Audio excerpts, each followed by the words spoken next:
Tengan la bondad de sentarse. Queridos hermanos, queridas hermanas, hoy domingo 24 del tiempo ordinario del ciclo B, según el Evangelio de San Marcos, al llegar Jesús a la región de Cesarea de Filipo, pregunta a los apóstoles sobre lo que piensa la gente sobre su identidad. ¿Quién es Jesús? Los discípulos habían recogido algunas de las opiniones más comunes. Algunos dicen que tú eres Juan Bautista, otros que eres Elías y otros que eres alguno de los profetas. Los grandes milagros que realizaba Jesús hacían pensar al común de la gente que se trataba de un profeta poderoso en obras y palabras delante de Dios y de todo el pueblo. Sin embargo, hay confusión en cuanto a su identidad, y al tratar de precisar quién es, se equivocan completamente. Jesús pregunta entonces a quienes lo conocen de cerca. Le pregunta a sus apóstoles: ¿y ustedes? ¿Quién dicen que soy yo? Pedro, en nombre de todos, responde: tú eres el Mesías, es decir, aquel ungido por excelencia que Dios había prometido a su pueblo Israel, el descendiente de David, esperado por siglos, que vendría a restaurar el reinado definitivo de Dios en la tierra. Admitida la respuesta como acertada, Jesús pide a los apóstoles a guardar su identidad en lo más absoluto secreto. ¿Y por qué? Porque si bien es cierto que Jesús es el Mesías, no se trataba de un Mesías político nacionalista que los judíos y también ellos, los apóstoles, se habían imaginado y esperaban. Hacer público este anuncio solo habría entorpecido la misión de Jesús. Por tanto, antes de proclamar públicamente que Él era el Mesías, debía corregir la idea equivocada que del Mesías se habían hecho todos. Debía instruirlos para que pudiesen despojarse de su idea profundamente enraizada sobre aquel Mesías poderoso y triunfante, para reemplazarla por el Mesías humilde, que más bien se identificaba con el siervo sufriente de Dios anunciado por el profeta Isaías, y que hoy la liturgia nos lo propone a nuestra reflexión en la primera lectura. Así pues, una vez que Jesús confirma que Él es el Mesías, empieza a enseñarles que tendrá que padecer mucho, ser condenado por los ancianos, sumos sacerdotes y escribas, ser ejecutado y resucitar a los 3 días. Ante este inesperado y sorpresivo anuncio, Pedro, llevándoselo a un lado, se puso a querer hacer que cambiara su manera de presentar al Mesías. También Pedro pensaba como todos los judíos de su tiempo: el Mesías traerá consigo la victoria política y la gloria para su pueblo. Entonces, ¿cómo puede ahora Jesús decir que va a morir en manos de los dirigentes religiosos de su mismo pueblo? Si Dios está con él, eso no le puede suceder a Jesús. ¿Por qué anuncia tal cosa? Pedro, desconcertado, se cree con el deber de reprochar semejante disparate, y así lo hace discretamente, llevando a Jesús aparte. Jesús, en respuesta, le llama a Pedro Satanás, el gran enemigo de Dios y de su Mesías. El término Satanás proviene del término bíblico hebreo Satán, que significa enemigo, opositor, adversario. Pedro, al censurar al Señor y mostrarse contrario a la realización de semejante anuncio, se convierte en portavoz y colaborador de Satanás. Se convierte él mismo en adversario y enemigo de Dios, en opositor a sus designios reconciliadores. En respuesta, merece el más enérgico rechazo y corrección por parte de Jesús. que enfrente de todos le advierte que en vez de constituirse un obstáculo en su camino, debe ponerse detrás de él como su seguidor. Esta última enseñanza es para todos. Por eso llama también a la gente y a sus discípulos para presentarle las exigencias del discipulado. Quien quiera seguir a Jesús debe renunciar a sí mismo, cargar su cruz y andar detrás de él. La imagen de cargar la cruz evocaba en sus oyentes una escena habitual, la de los condenados y sentenciados a morir por crucifixión. Era el método preferido que aplicaban los romanos para ejecutar la pena de muerte. Sin duda, los judíos veían desfilar cortejos como este con cierta frecuencia, filas más o menos largas de hombres que marchaban a su propia muerte, cargando sobre sí sus propios instrumentos de tortura y ejecución. El discípulo de Cristo debía considerarse no un hombre destinado a la gloria humana y mundana, sino un condenado a muerte. Una persona que con su propia cruz a cuestas va siguiendo a Cristo, que va a la cabeza de nuestra peregrinación terrena hacia la eterna gloria.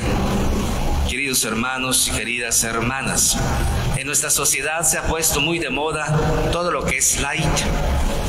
Se producen y ofrecen productos o servicios que brindan una vez mayor comodidad, diversión, entretenimiento, placer. Los admirables avances tecnológicos han liberado poco a poco al ser humano de muchos esfuerzos y sacrificios, haciendo todo más fácil, más cómodo y menos doloroso para quienes tienen acceso a ellos. Claro está. La cruz, en cambio, se rechaza cada vez más. Como dice San Juan Pablo II, la corriente anticristiana pretende anular su valor, vaciarla de su significado, pensando que la cruz no puede abrir ni perspectivas ni esperanzas. ¿Cuántas veces, influidos por esta mentalidad, nos tornamos evasivos al sacrificio personal, a la entrega generosa, a la renuncia costosa con la mirada puesta en un bien mayor, cuando es arduo y difícil de conquistar? Pero ¿puede haber acaso un cristianismo sin cruz? ¿Puede uno ser discípulo de Cristo sin cargar su propia cruz? Es decir, sin asumir las exigencias radicales de la vida cristiana, sin asumir la muerte personal como camino a la plenitud y la gloria. Dice Jesús en el Evangelio de San Marcos, que hoy hemos escuchado: el que quiera venir conmigo, que renuncie a sí mismo, que cargue con su cruz y que me siga. Pues el que quiera salvar su vida, la perderá.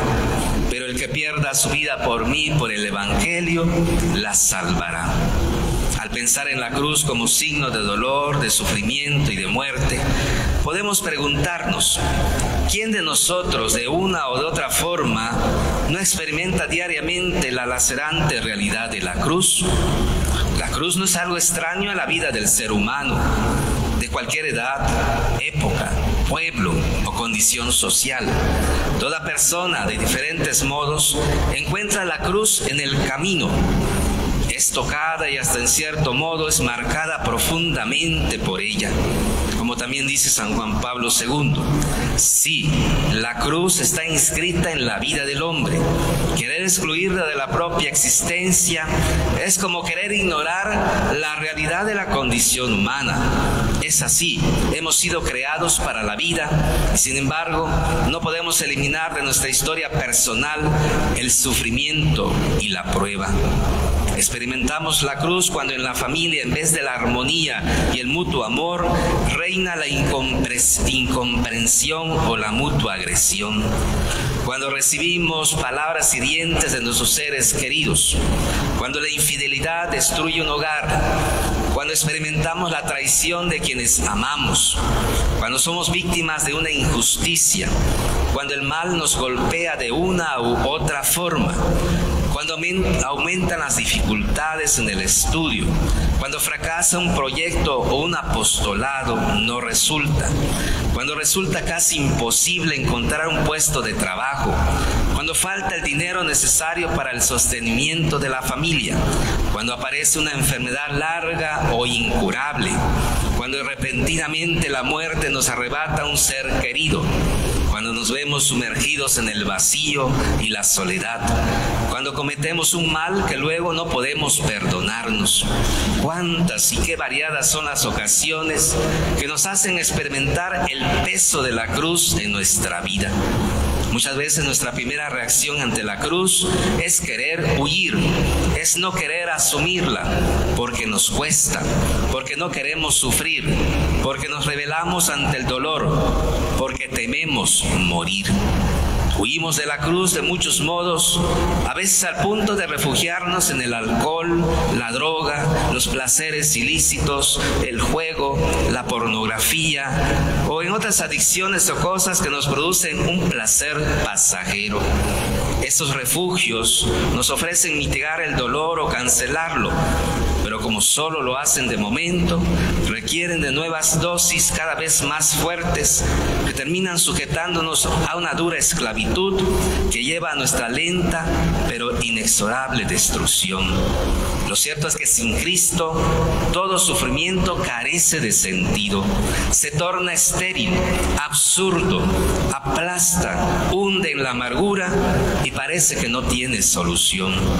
De ahí que tantos no busquen sino evadirlo. En cambio, quien mira a Cristo en la cruz, quien entiende que por su pasión Él nos estaba reconciliando, experimenta cómo su propio sufrimiento, cuando se asocia a la cruz del Señor, adquiere un sentido tremendo, se transforma en un dolor fecundo, salvífico, en fuente de innumerables bendiciones para sí mismo y muchos otros. La actitud adecuada ante la cruz es asumirla con valor, buscando en el Señor Jesús la fuerza necesaria para llevarla con dignidad. En los momentos de dolor y sufrimiento, pidamos intensamente a Dios la gracia para aprender y vivir la mortificación, virtud entendida como un aprender a sufrir pacientemente, sobre todo ante hechos y eventos que escapan al propio control, y un ir adhiriendo explícitamente los propios sufrimientos y contrariedades, todo aquello penoso o molesto para nuestra naturaleza o mortificante para nuestro amor propio, al misterio del sufrimiento de Cristo. Queridos hermanos y queridas hermanas, en las lecturas que hemos escuchado hoy se nos invita a meditar sobre el misterio del sufrimiento y la fidelidad a la voluntad de Dios. En el libro del profeta Isaías hemos visto el ejemplo del siervo fiel que, a pesar de la persecución y el rechazo, confía plenamente en el Señor. Y por su parte, en el Evangelio de San Marcos, Jesús nos confronta con la exigencia radical de seguirlo, tomar nuestra cruz y perder la vida por Él, para ganarla incluso en ausencia de la felicidad inmediata. Y así lo hemos cantado en el Salmo responsorial: caminaré en la presencia del Señor. Abramos el corazón a la palabra de Dios, dispuestos a descubrir en estas lecturas el llamado a ser testigos fieles de Cristo, aún en medio de las dificultades y las pruebas. Hoy, 15 de septiembre, nos preparamos para la celebración de la fiesta del inicio de la lucha por la independencia de nuestra nación. Y esto nos recuerda que estamos llamados a unirnos como mexicanos en un propósito mayor: la búsqueda de la paz. En medio de los desafíos que enfrentamos como sociedad, es importante recordar que el amor a nuestra patria no solo se demuestra con palabras o gestos de orgullo, sino también con acciones que promuevan la justicia, el respeto y la convivencia pacífica. En conexión con el Día Mundial de la Paz que se celebra hoy, reflexionemos sobre nuestro compromiso con ella. En esta celebración eucarística pidamos por un México donde reine la unidad, la solidaridad y el diálogo. Que Dios nos dé la sabiduría para ser agentes de cambio, para que en nuestros hogares, comunidades y lugares de trabajo seamos sembradores de reconciliación, de paz y de unidad. Que este mes patrio nos inspire a construir cada día un país más justo, fraterno y en armonía. Que la palabra y la Eucaristía nos alimenten continuamente en este mes de la Biblia y en este año de la Eucaristía. Pongamos en las manos de Santa María de Guadalupe a nuestra noble nación mexicana, para que por su amorosa intercesión nos alcance de Jesucristo la paz que solo Él nos puede dar. Que su intercesión nos permita aceptar a Jesús como nuestro Maestro y Señor, llevando con dignidad nuestra cruz de cada día. Que así sea.